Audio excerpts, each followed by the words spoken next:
Thank you, Mr. Chairman.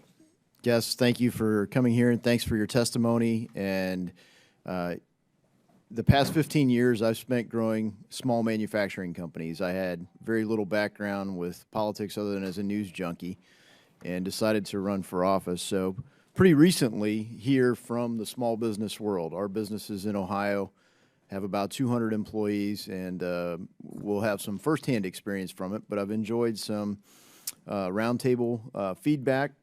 And I will say, Mr. Eisenberry, your perspective seems out of touch with the folks in the 8th District of Ohio.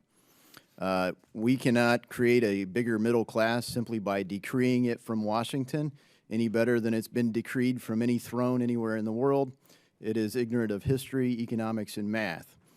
And as an example, California was well below the threshold at 41. Do you know the median annual income in California?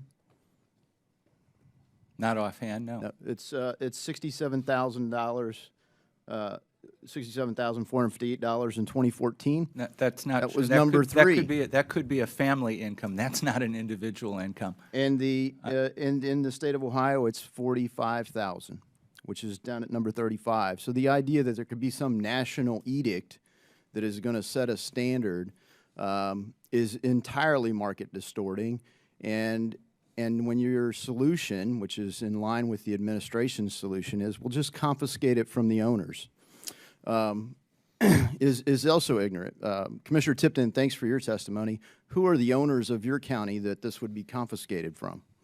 Sir, it's my taxpayers, whose median annual income is $38,000 per household. Thank you. 25% of my county lives at or below the poverty level. 24% of my county is 65 or older. Those are the constituents that it would impact. Very similar for some of our counties in the 8th District of Ohio. We have some great universities in the 8th District of Ohio, and our country is blessed with some great educational solutions, not just higher education, but skilled trades. And who are the owners there? The bill payers are students. Students are the ones that are going to pick up this tab, and last I checked, students are really dealing with a way to pay for that tuition. So your solution is to give these researchers who are benefiting from better tuition and degrees, bigger wages, which are really financed by student loans. Students, young people, 18 to 25 years old, generally, are going to pay these wages. Okay, and they've been decreed with very little input. So there's not a universal class warfare confiscation scheme that's going to work. I think that the other thing that, Mr. Robinson, you touched on, and from SHRM, we've been members for a long time, so thanks for your work in the field of HR. One of the things that really this rule also seems very ignorant of is the changing culture. So you alluded to it with manufacturing and kind of the stereotypical things. And Mr. Robinson, you also alluded to it with the way people work. They're sending emails, NFIB, also very active small businesses in the state of Ohio, in the West just as in the East. So if you guys could comment on the impact of culture and just, I don't know how many people came to the room without some version of a smartphone. How does this rule affect the ability to do work in today's economy?